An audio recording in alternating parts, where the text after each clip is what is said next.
Okay then, Raiders, we are back and we have got loads to go over today, as it appears that the finals and Arc Raiders have crossed over again with a brand new skin to take a look into and how it is that you can obtain it over on the finals. We've also got to take a look at some info coming in from Embark, as she does seem to have been a little bit keyboard happy over in Discord, answering a load of your questions with regards to things such as future hotfixes and issues with the slow looting. We've also got to take a little look at how it is that the servers are recovering from the latest DDoS attack, so make sure you stay tuned to that one. If you haven't already, smash that beautiful like button and subscribe with post notifications turned on. It'd be greatly appreciated. Make sure you check out our incredible sponsor, GamerSupps, the company that offer esports athletes and gamers alike with the most effective and healthy energy drink option. We're releasing bundles all the time, so hit the link in the description, use code CloudPlays at checkout for a cheeky discount. And we're giving away a free copy of the game, but if you've already got it, then we'll give you some Raider tokens.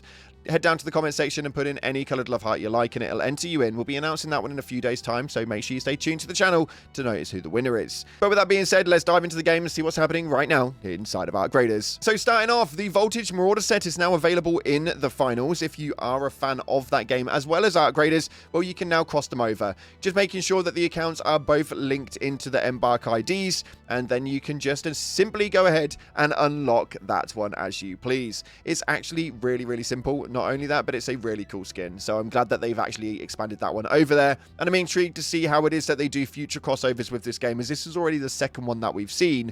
I think that it's a really clever way of getting different players into different player bases inside of the different games that they both own. So very, very clever indeed. If you want to go ahead and get that, you can do.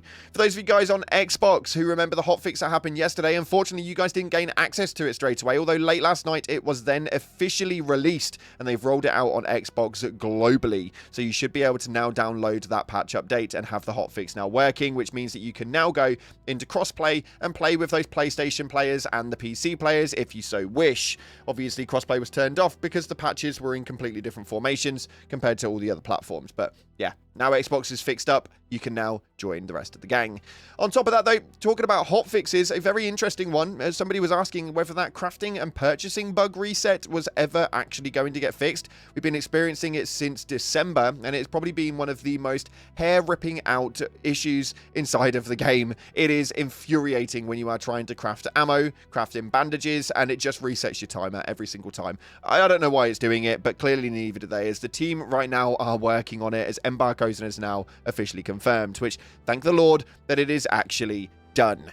Let's have some positivity around the midst, though, as we have got to talk about the issues happening with the DDoS reports. There was a huge DDoS that went across the finals and Arc Raiders, and unfortunately it affected a load of people with rubber banding, lag, and so much more. But Embark has now confirmed that they are noticing that the servers are recovering. Thank you for your patience, and please let us know if you have any more issues.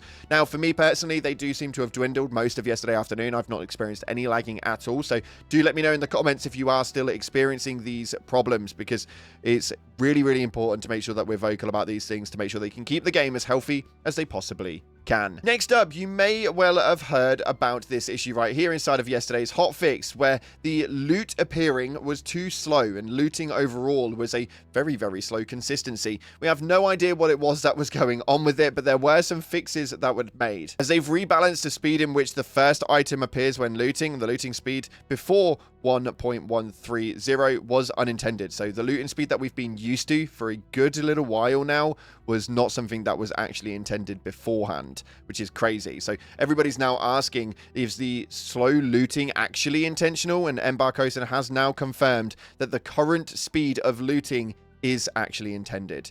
So whatever it is that we've got right now is an intentional move. The looting speed is not going to be any faster. They've not done it wrong. It's not bugged continuously. They are actually just allowing us to loot very, very slowly. Although you can obviously enhance that by going into your skill tree and going for Looter's Instinct, which is when searching the containers, loot is revealed faster. So that is obviously a big change that you can make to your game. Unfortunately, it's not something that they're actually going to do themselves, as what we've got now is what we've got now. Massive shame indeed. Let me know if you've been impacted massively by the looting and whether you've noticed the difference, or if it's just like a subconscious change that you didn't really pay too much attention to. I'm really intrigued to know how people look at these things, man. Moving on from that, though, we have got to talk about the trophy project, as everybody has been speaking about it and whether you can actually reset it after the expedition, essentially stating, can I finish off the trophy project after I've done the expedition and reset my character? Embark has confirmed that the trophy project will not be affected by the expedition, as obviously inside of the game it doesn't have any date attachment to it. There is no reset timer to this. It appears that this may well just be a link wide, so it just may never ever disappear. It may be something that you can always have access to when jumping onto the game for the first time, which I think is really helpful because there's a lot of good things in there. Somebody has now completed it, and they have obtained everything that they need to, including the guitar and all of the cool weapons, the cool blueprints, and this is what it actually looks like inside of the trophy display. It does look very, very cool, although can't help but feel like it may have been wasted unless they're not doing the expedition. We've only got 26 days left for the expedition, and somebody actually did a list as to why you're better off waiting to complete this run. It states right here that the trophy display, you're better off waiting after the expedition. Assuming you are going to do the expedition this season, you are significantly better off completing trophy after the following reasons. You've got the Soaring Menaces, which is the second stage. Reward gives you the Vita Shot BP, which is the Vita Shot blueprint, quite a nice one that you are going to want to have overall. The Dominant Dangers, which is the fourth stage, rewards you with the Bobcat blueprint, and you can either keep it or trade it if you've got something that you desire, but given that they've lowered the rate of finding it in Locked Gate, it's definitely a big blueprint that you want to get as early as you possibly can. And they've also, for reward for completing all stages, is 300,000 coins, which would be extremely useful for obviously expanding your stash after the wipe. Let me know where you guys are at with this and how you feel like you're actually able to do it, but the only difficulty is obviously being able to get all of the stuff again after you've done it. We've got like Queen Cores and Matriarch Reactors and so much stuff that you guys need to actually obtain from that. So it could be a little bit difficult, but I don't know. Let me know where your heads are at via the comment section below, whether you're going to be completing it beforehand or after. Moving on from that, though, we've got to go over your top comments, as we had the huge hotfix yesterday, which was a massive talk of the weapon buff again, as they had made some issue problems and also looting problems as well. We had so much to go over inside of that hotfix that we needed to talk about. This first one right here from Craighead Gaming states, Activision is doing the Ddos attacks. That is some heavy, heavy claims, my dude. Some heavy, heavy claims. I can't actually believe that. If that's the case, though, that would be hilarious. It's really, really bad. But I do sometimes think, what normal person is just going to Ddos, one of the biggest games in the industry right now? Obviously, there are people out there, but it would be really clever if another company was doing it to try and get them a little bit more ahead. I don't know about you, but it seems like sound strategy to me. This next one right here, coming from Sketch2805 Studios, states, 8-hour map rotations is ridiculous. I'm not able to play at any of the times as a father. These times are impossible for me. And we are experiencing this quite a lot, actually. What they're talking about is the Bird City. This is the new Bird City map condition. It's only a minor map condition, so it means that the rotation on this, on the normal side of the maps, is around 8 hours, being at 8 AM UK time, 4 PM UK time, and midnight UK time. For me personally, with my lifestyle, that means I only have access to about one of those slots, which is wild. And I'm a full-time YouTuber, let alone someone who's got a full-time job, kids, and a house to run. I would be very, very shocked if that was not one of the hardest things to try and layer out. These event timers are really bad, and they're on a week on, a week off. So even if you have access to it next week, you aren't actually going to be able to get in because it won't be available next week.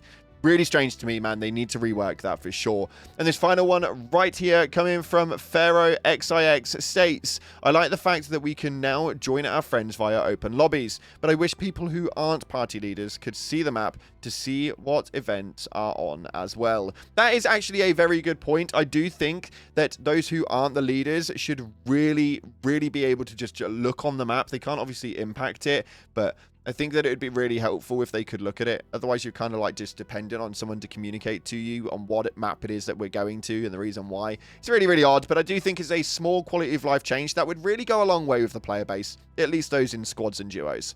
Unfortunately, that's all we've got time for today. A very interesting day indeed, and hopefully we have more news coming to the channel later on, so make sure you stay tuned to it. If you haven't already, hit the like button, subscribe, post notifications turned on. Appreciate your faces, and as always, I'll see you in the clouds.